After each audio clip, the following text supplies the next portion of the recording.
Texans Swarm. Okay.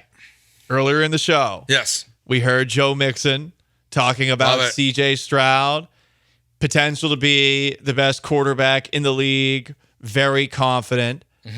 Bobby Slowik's the Texans offensive coordinator. I think we're all on the same page here, Joe, in that we like him. He is perhaps not as good as he was billed at times last year because he occasionally gets too cute for his own good. But we're happy that he is back for this season. We are, yes. He had this to say when asked about Stefon Diggs' impact on the Texans offense. Takes all limits off whatever you feel you need to do to win a game. You know, if we feel like we got to throw the ball deep to win a game, we could do that. If we got to throw it short to win a game, we could do that. If we got to run the ball 40 times to win a game, we feel like we could do that. So it just enables and empowers all of us to really do whatever's necessary that given week to beat the opponent in front of us. And everybody on our offense and really on our team right now is all in on that. And that's what's making this really fun.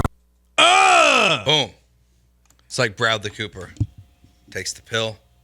See everything. Yeah, Limitless. Great movie. Pretty good movie. It was a good movie. Very solid movie. I said great, and I was like, oh, it's not great. It's a pretty good movie. Had a TV show spinoff I watched that, actually. with Bradley Cooper in the pilot. Yeah, he's in the pilot, and then And then they're like, you only get me for one day, all right? Well, look, I mean, he's a little expensive, okay? He's a star.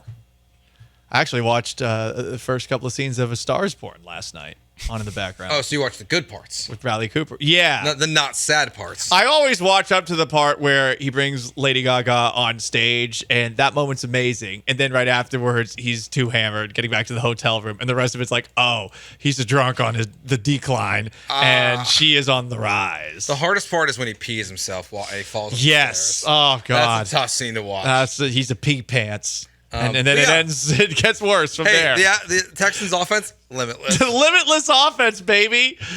I like hearing this because this is what Tom Brady's effect on the Patriots offense was. And CJ Stroud, I will say this about him. I think at this point in his career, he is working with more than Brady was. That's why Brady was a 6th-round pick. That's why Stroud was the 2nd overall pick.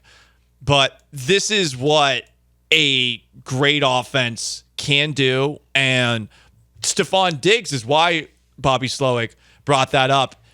He was asked how much they're going to get in 11 personnel. For those who don't know, that means 1 tight end, 1 running back.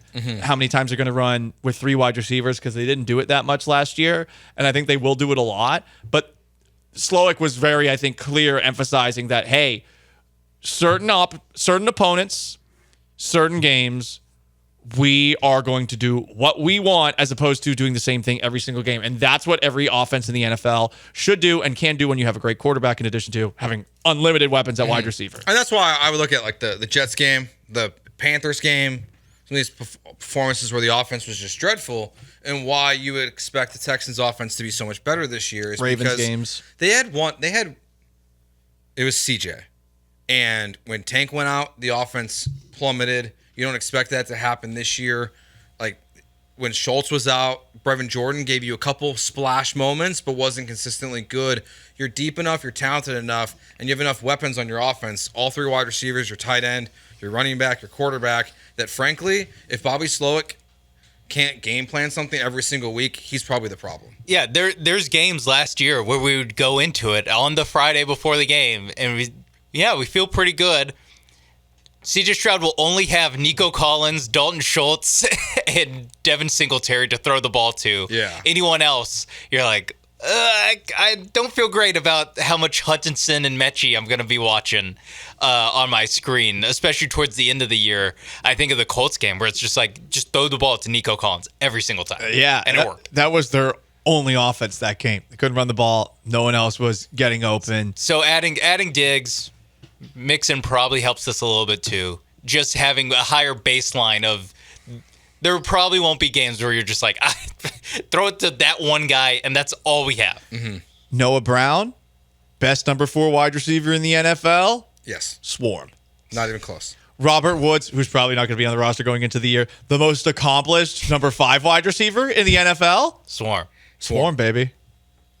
John Mechie, the best guy who was considered to be a first-round pick but ended up getting drafted in the second-round pick and has had really bad luck with injuries, and the Big C being the most upside-heavy sixth wide receiver in the NFL? Swarm. Probably Swarm. Yeah. We'll have to do the research. To be on honest, that. there might be more John Mechie's out there than There we might be a realize. six receiver somewhere where you're like, you know what? If he just puts it all together. Yeah, I'd be like, remember when he was supposed to be awesome? Yeah. Is No, there that- Josh Gordon anywhere? It could be that guy, Traylon Burks, on the Tennessee Titans. Oh, yeah. Did you see what was said about him by Calvin Ridley? Calvin Ridley compared Traylon Burks, who is probably the Titans' number 4 wide receiver. They got a pretty good group themselves. He compared him to not only A.J. Brown and not only Terrell Owens, he also compared him to Julio Jones. So, like, 3 to 1 receiver who's been really good his first couple of years in the NFL. 1 receiver who's one of the best that we've seen the last 20 years. And in T.O., like a top 5 receiver all time. I mean, there's probably 3. He probably named 3 Hall of Famers. Like what A.J. Brown's doing is probably on pace to be a Hall of Famer. Titans up! I was about to say Swarm. They do Titans up. 2 definite Hall of Famers. Like tomorrow, they can both be in the Hall of Fame, or one is, and one will be. No, wait, Terrell Owens isn't in the Hall of Fame. Yeah, he is is. He is. He just didn't go to his. He didn't go to his Oh, first okay. year. He did too Whatever many they call sit-ups it. in his, That's what I want. Speaking of Yeah. T.O., what's his name? What's the agent's name? Drew Rosenhaus. He's Nico's agent. Yes. I didn't know Drew Rosenhaus was still a thing. He's not as washed as Scott Boras. Congratulations. Although we talked about this on Dell Show, I don't know, Wednesday, Tuesday, I don't know, holiday week. Did you see the picture of them signing the contract, of Nico Collins signing the contract? You know how No. every time they sign a contract, they go into some room and they pose with a pen and a piece of paper and they're like, you know, Texan for life or something like that. Yeah. I'll send you the room that they're in. Dell and I were not enthused by the room choice. Not picturesque. No, it's in the group chat shortly. Interesting. I would hope that. Dell was able to recognize the room that they're in. That's how. Oh. Yeah, that's the media workroom. I mean, they could have done a better picture than that. I was saying it looks like where I took like freshman year algebra 1. Yeah. Like it looks Or like. where maybe like the communal TV is in your dorm. Like yeah, that area exactly. too. Yeah, that's where it is. Yeah. I also got to say, these Rosenhaus sports T-shirts, they're not making me buy into Drew Rosenhaus as a brand. I No. need my agents to look like they're Ari Gold. It makes me listen. Not as washed as Scott Boras. No one's as washed as Scott He's Boras. real is. washed.